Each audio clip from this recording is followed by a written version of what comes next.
Good evening. Good evening. E11.9. To most of us, that might sound like an insignificant string of letters and numbers, but to some of us, those numbers and letters have a significant meaning either to ourselves or to someone we know and love. E11.9 is the ICD-10 diagnosis code for type 2 diabetes mellitus. What is diabetes and how is it diagnosed?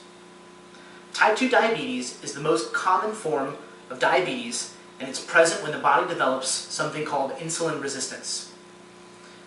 Insulin is something the body produces to take the sugar or glucose out of the bloodstream and carry it into the cells of the organs of the body to use. Glucose is the primary source of energy that the body uses.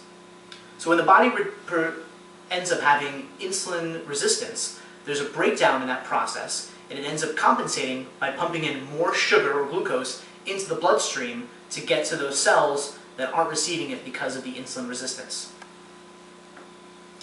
How do you know you have diabetes? You could have physical symptoms such as hyperglycemia or high blood sugar. When this happens, the body presents symptoms such as excessive thirst, weight loss, frequent urination, and blurred vision. These are all symptoms the body is using to let us know that we have high blood sugar. You could also have hypoglycemia or low blood sugar, which you can often feel nervous, shaky, sweaty, dizzy, and confused. That might not sound like a big deal, but a diabetic patient who has a hypoglycemic attack could end up fainting or losing consciousness, which can be particularly troublesome if they're older and they fall and they hit their head, or if they're operating a vehicle when they lose consciousness or end up feeling faint. Other ways you can know that you have diabetes: your family care doctor, when they order your blood work, will often do what's called a fasting plasma glucose test.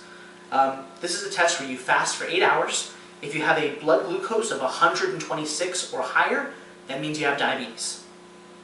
Another blood test, which is a little more accurate, is the A1C. The A1C measures your blood glucose over the past 2 to 3 months. A normal A1C is less than 5.7. Someone who has an A1C of 5.7 to 6.4 has what we call pre-diabetes. And an A1C 6.5 and higher, you have diabetes.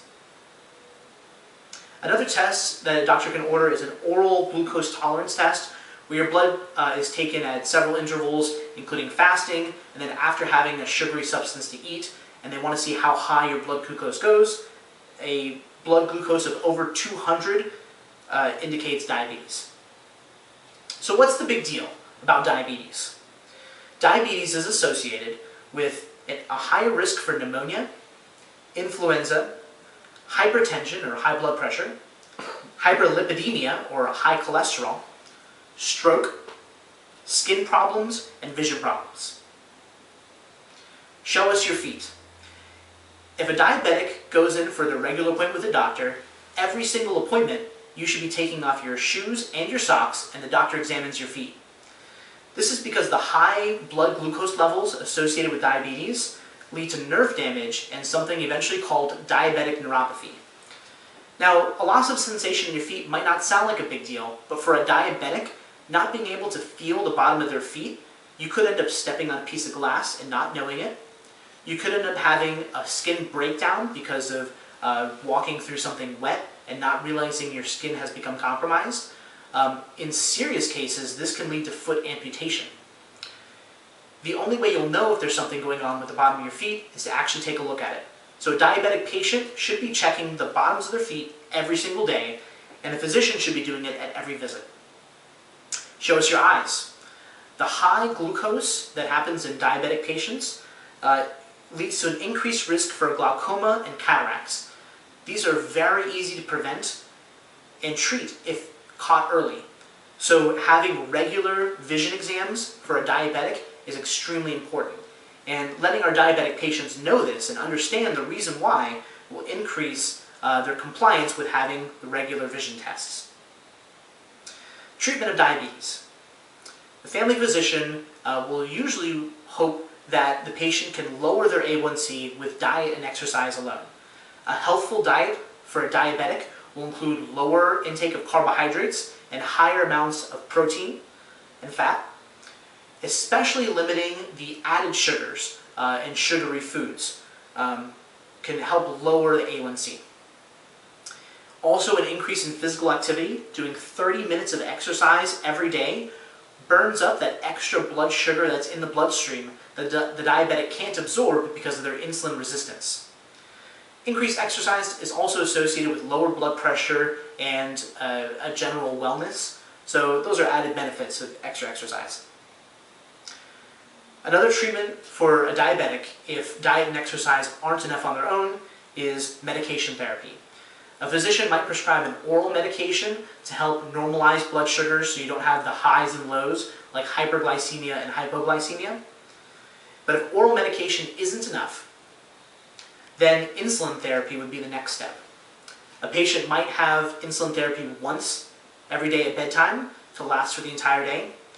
But if their diabetes has progressed enough, they might have to inject insulin with every single meal they eat.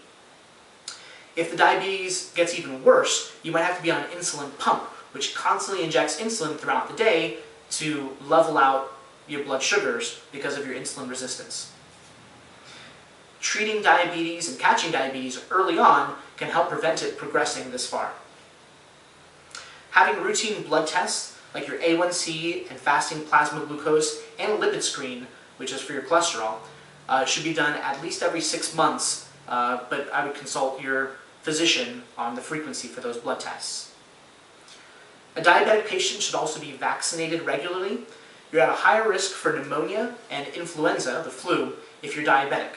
So you should receive a flu vaccine with every flu season, and you should receive both pneumonia vaccines. The Pneumovax 23 and the Prevnar 13 are the 2 different pneumonia vaccines.